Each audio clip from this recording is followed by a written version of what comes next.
চলুন ইংরেজিতে কিছু বাক্য তৈরি করি। আমি আপনাদেরকে বাংলাটা বলবো এবং সাথে সাথে ইংলিশে আমি ট্রান্সলেট করে দিব, যাতে আপনারা খুব সহজে বুঝতে পারেন। তাহলে চলুন আজকে আমরা শুরু করি।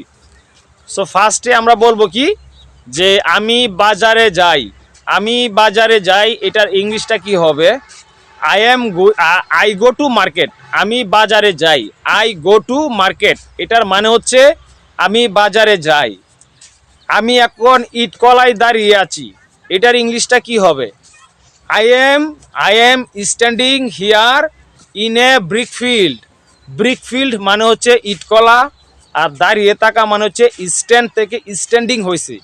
স্ট্যান্ড হচ্ছে মেন ভার্ব, এই স্ট্যান্ডের সাথে আইএনজি যুক্ত হয়ে স্ট্যান্ডিং হয়েছে, এবং আই যেহেতু একটা সাবজেক্ট, এই সাবজেক্টের পরে এম বসাইছি। আই গো টু মার্কেট, এটার মানে হচ্ছে আই হচ্ছে সাবজেক্ট এবং গো হচ্ছে মেন ভার্ব, আর টু হচ্ছে এখানে প্রিপজিশন হিসাবে বসছে, আর মার্কেট মানে যেটার বাজার, এটা এখানে অবজেক্টিভ হিসাবে বসছে। সো এইভাবে আপনারা যদি বাক্য তৈরি করতে পারেন তাহলে কিন্তু আপনার ইংরেজি শেখা একদম সহজ হবে। তারপর যদি বলি আমি আজকে বাজারে যাব, I will go to market. I will go to market.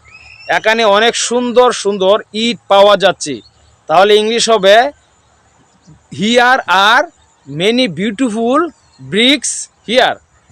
এটা হচ্ছে এখানে অনেক সুন্দর সুন্দর ইট আছে। আর যদি আমরা প্রশ্ন করি আমি এখান থেকে 1000 ইট কিনবো, তাহলে এটার ইংলিশ কি হবে? I will buy 1000 bricks. I will buy 1000 bricks.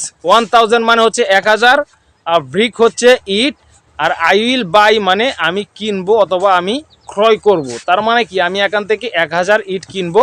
এটার ইংলিশটা আমি আবারও বলতেছি, আই উইল বাই 1000 ব্রিক্স। এভাবে যদি আপনি প্রতিনিয়ত বাক্য বানান তাহলে অবশ্যই আপনার ইংরেজি শেখা একবারে সহজ হবে। আপনি যদি বাক্য তৈরি করতে না পারেন তাহলে আপনি ইংরেজি শিখবেন কিভাবে, আর ইংরেজি কথা বলবেন কিভাবে? So if you have curiosity about learning spoken English, so you must follow what I said right now, and my information, my tips is very real. If you want to learn spoken English, of course it is possible, and if you have any confusion about learning spoken English, of course you must speak in English, and you can be successful in your life by speaking in English with everyone. So practice more and more. Who are very interested, who are very talented, who are very brilliant in English section or English subject, so practice with them inshallah, and take care. I will see you next video. Allah Hafiz. I am Iftikhar Ahmed Shoaib. Thank you so much.